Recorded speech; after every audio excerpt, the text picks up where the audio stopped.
Chapter 1. The Sad Staircase. Lek came from Isan, where the rice fields stretch wide and the nights are quiet.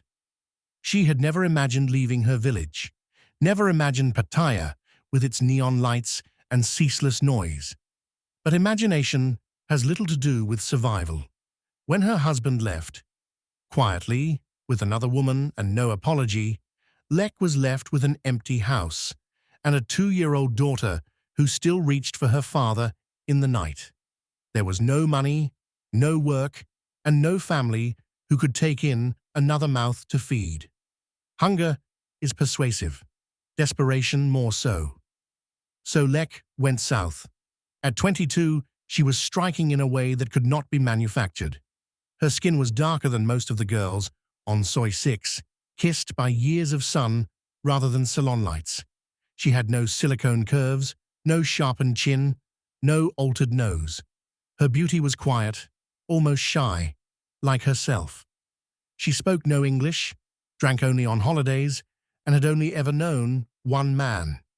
Now she worked in a bar, earning commission from drinks bought by Farangs who smiled too easily and spoke too loudly. She learned quickly how to smile back, how to nod without understanding, how to sit and listen. Unlike the others, Lek never left the bar with customers. She wasn't comfortable with it. She told herself she was lucky just to earn from drinks. Most men didn't notice the difference.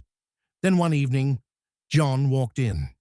He was 67, tall but stooped slightly, with kind eyes that carried a deep, settled sadness.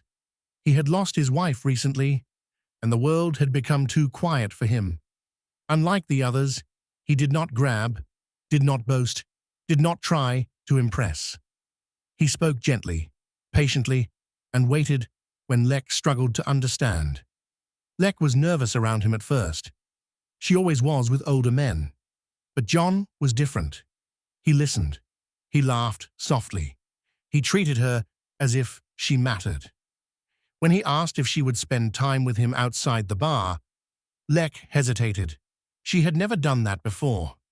But when he offered to compensate her enough to cover her missed earnings for the rest of his holiday, she reluctantly agreed. It felt safer that way, clear, honest, defined. Over the next week and a half, something unexpected happened.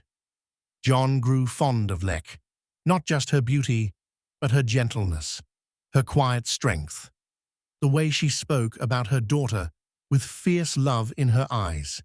And Lek, in turn, came to see the goodness in John's heart. He was her first foreigner, and she sensed the weight of that without fully understanding why. When it was time for John to leave, they shared a taxi to Bangkok Airport. Lek watched him walk up the sad staircase into security, just as she had watched others before. But this time, her chest ached. She went straight back to the bar after he left. Life, after all, did not pause for feelings. A few days later, John messaged her. He told her he missed her, that he worried about her, that he was no longer comfortable knowing she was back in the bar. He offered her 40,000 baht a month, more than she had ever earned, enough to return to Isan and hold her daughter again, or enough to rent a small apartment in Pattaya and start something new. Lek stared at her phone for a long time. 40,000 baht could change everything. But nothing in life comes without a cost. Find out what happens in Chapter 2.